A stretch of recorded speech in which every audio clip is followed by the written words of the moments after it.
que queremos hablar hoy. Y pues nada, de agradecer que vinieron y pues vamos empezando. Entonces, ¿gustas empezar tú? Sí, muchas gracias, Cristóbal. Gracias a todos por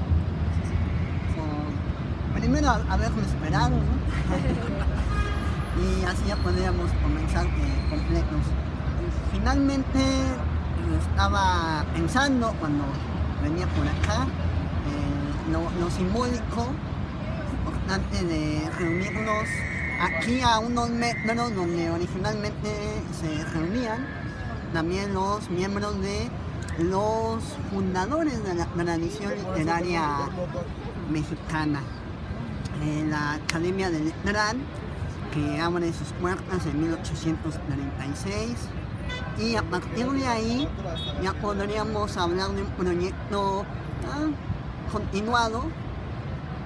Yo, que recientemente he tenido oportunidad de indagar un poco en el periodo virreinal, veo que ahí también ya había muchas muestras, una necesidad de forjar, establecer una línea de continuidad en el cultivo de las letras, pero la línea de continuidad no se dio.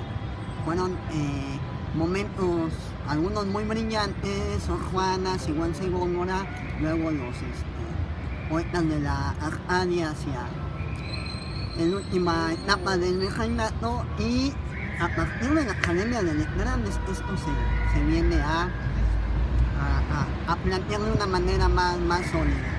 Bueno, no quisiera tanto hacer una especie de cátedra. Yo creo que quizá, si están ustedes de acuerdo, ¿no?, plantear una cuestión un tanto panorámica de la figura de nigromante, y ya entrar en los detalles de lo propiamente literario. Bueno, ahí algunos puntos que pudiera yo compartirles. De momento creo que una característica muy especial y que va a pesar en lo literario, que es mi especialidad. Ya no me presenté, soy egresado de la Facultad de Filosofía y Letras. Ahí la balsa de los locos, se le llaman algunos. En la carrera de letras hispánicas estoy terminando el doctorado en letras y ya tengo algunos años de docente. Y bueno, en el caso del nigromante, y ahí es en donde quiero un poquito escuchar las otras voces, me llama la atención que, pues, como los personajes de su época, quizá tenga mayor predominio como un hombre de letras, pero no fue solo un hombre de letras, fue un hombre de Estado, y fue además una especie de educador, una especie de promotor de la educación como el fundamento de la República. Y es ahí en esa parte más de hombre de acción que me parece pudiéramos empezar a plantear algunos elementos de su figura. No sé quién se anime. A ver, ¿sigues? Seguimos entonces la plática. Hola, que sea más como diálogo, ¿no? Bueno, pues mucho gusto, yo soy Margarita Figueroa. Yo también soy egresada de la facultad, solo que yo soy del H de Colegio de Teatro, ¿no? Los raros de la facultad. De hecho, bueno, primero que nada tengo que agradecer públicamente a Gonzalo Blanco. Gracias por seguir revisando mis tareas, gracias por seguir soportando a esta niña Moñotes que te persigue para que ¿Estuviste con Gonzalo? Sí, lo conozco. Y ya Armando Partida por tenerme toda la paciencia del mundo. Bueno, yo quería hablar más bien, es una cosa muy chistosa. Nigromante es una palabra que se refiere a aquel que trata las artes obscuras. Todo el mundo dice negro de negro, no es cierto, es de necro, es de muerte. Es aquel que utiliza los muertos, los cadáveres para realizar artes adivinatorias. Es una cosa muy extraña que le hayan puesto un apodo tan agresivo, ¿no? O sea, siendo un hombre tan importante para el desarrollo educativo y cultural de este país, ¿por qué decirle nigromante, no? Entonces, estoy casi segura lo que hablábamos hace rato, ¿no? Que tuvo a bien decir: a unos metros de aquí no hay Dios, los seres de la naturaleza se sostienen por sí mismos. Creo que no les cayó nada en gracia, eso tiene mucha lógica, tomamos el contexto histórico, siglo XIX, ¿estamos en el XIX? Entonces, ir por la vida diciéndole a la gente que no hay Dios, bueno, pues debe de haber sido un shock, un verdadero shock. Y si hay algo que tenemos en común los teatreros con él, justamente, es este repudio que tiene la iglesia por nosotros. Es una cosa muy extraña, ¿no? Bueno, primero tomemos en cuenta que el teatro inicia como un ritual. En realidad el teatro inicia como religión. Y en algún punto del teatro se separa de la iglesia, empieza a convertirse en esta crítica social, en este espejo de la sociedad para que la gente se pueda ver reflejada. Y va evolucionando a través de la historia. Entonces creo que yo sí haría una comparación muy interesante entre por qué la iglesia está tan obsesionada con castigar a aquellos que no piensan como ellos, ¿no? A la iglesia, al teatro lo castigaban porque no es de Dios que te posesione el espíritu de otra persona. A ver, gente, es actuar. De eso se trata. Para eso nos pagan. O sea, pero bueno, no es de Dios. Entonces, tanto él como nosotros, perseguidos por la iglesia, pues estamos parejos, ¿no? Entonces, yo creo que el nigromante no escribió ninguna obra, eso me queda muy claro. Sí, no tiene ninguna, no he encontrado nunca. Tiene algunas. ¿Sí? Sí, en sus obras completas aparecen, pero dice que no... O que escribió varias, como 9 terminó, que tal vez no se representaban y que tenía otras 20 y tantas, pero nada más hacía apuntes o un Notitas, acto, sí. ¿no? Oh, ok, me voy a tener que echar las obras completas. Son 8 tomos. ¿Por qué crees que no me los echa? Los voy a tener que buscar, pero no, es una cosa muy interesante. Debe ser muy interesante su teatro, porque esa es la función del teatro: criticar, reflejar, mostrarte. Tú quieres saber cómo era una sociedad en X época de la historia de la humanidad, busca teatro. Ellos son los que te van a decir cómo eran las cosas en realidad. Yo digo. Pero quería justamente hacer esta comparación. Me había aventado yo toda una historia del teatro y su evolución desde el nacimiento de la humanidad, pero creo que más bien esa sería la conclusión que yo veo, o bueno, por lo menos es lo que yo veo, que me interesaría mucho más conocer sobre el nigromante, qué hizo en teatro, qué nos dice de la crítica, de qué fue lo que sucedió en ese momento, cómo se enfrentó a la sociedad.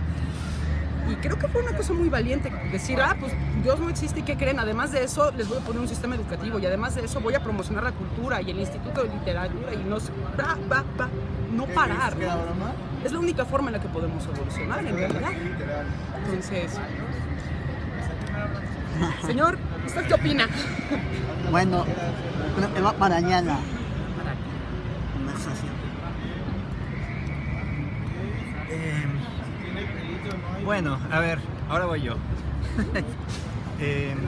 Pues desde que me invitaron a organizar esto, que Miguel me invitó,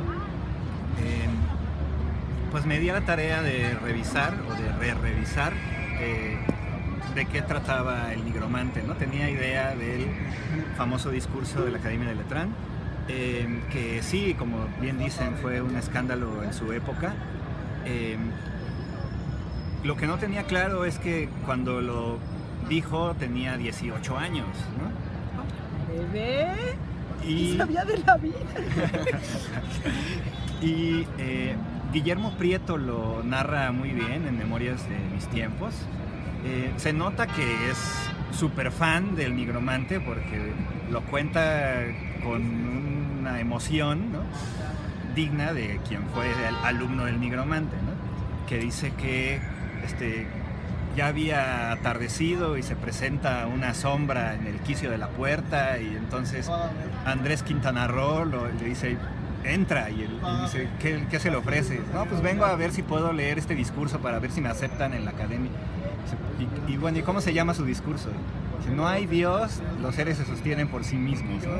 Y entonces dice Guillermo Prieto que se armó una gran conmoción ahí en el salón literario, ¿no? Porque decían que no se iba a leer porque era un lugar educativo, ¿no?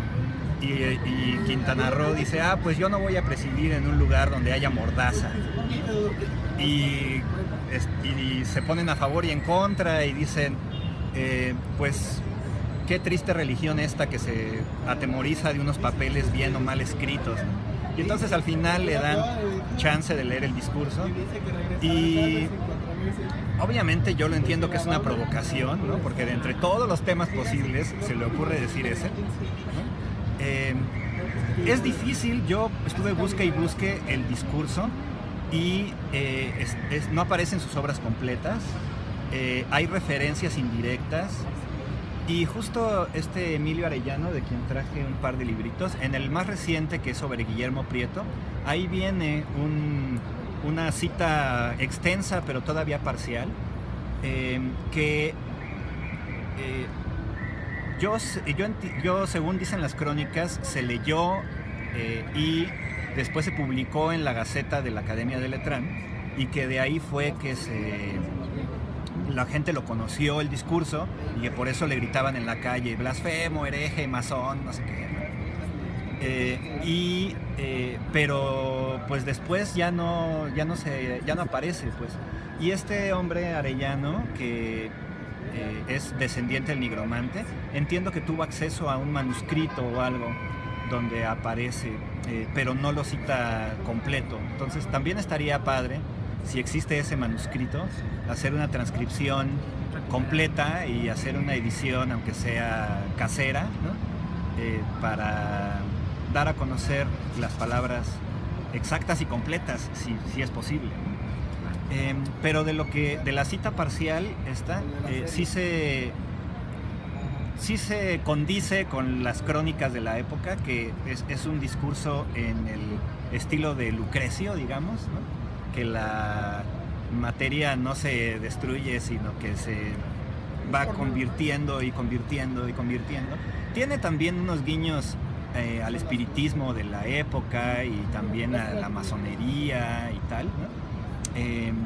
Pero por ahí va en general el discurso, por Lucrecio y también por los enciclopedistas franceses, ¿no? Que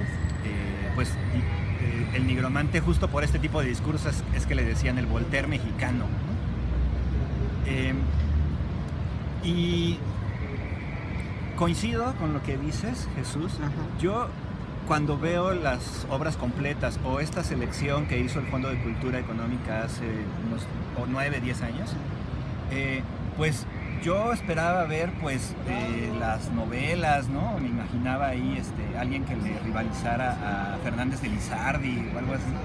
Y en realidad pues no, pues obviamente pues si estaba ocupado en formar el país, ¿no? Y en ser constitucionalista, y a él le encargaron justo que estuviera a cargo de la ley de desamortización de los bienes del clero, ¿no?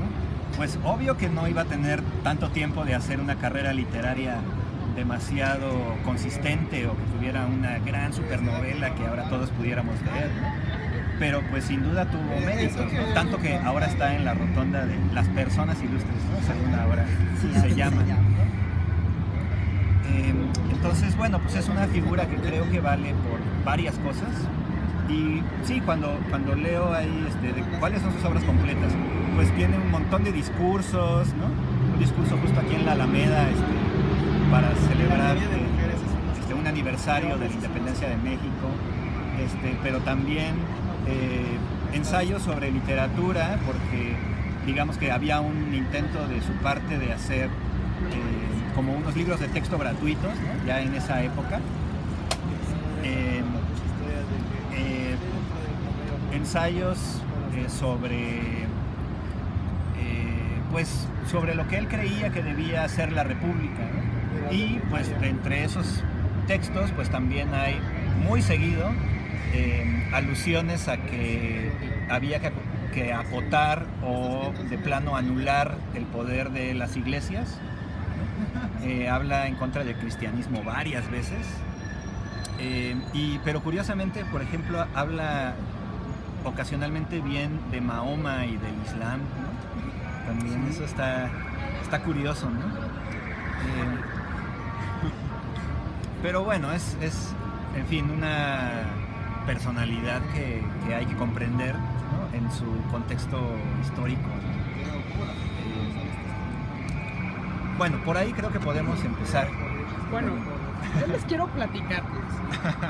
Me acabo de echar una de las obras, vienen 5 obritas, está muy divertido porque es él discutiendo con La Voz de México, pero La Voz de México es esta señora, así ya sabes, toda pía, toda con su rosario, que va a misa y toma chocolatito con el padre. Entonces, está padrísima, está divertidísima. Pero lo más divertido es que en una sola hoja se acaba de echar Odia a Juárez.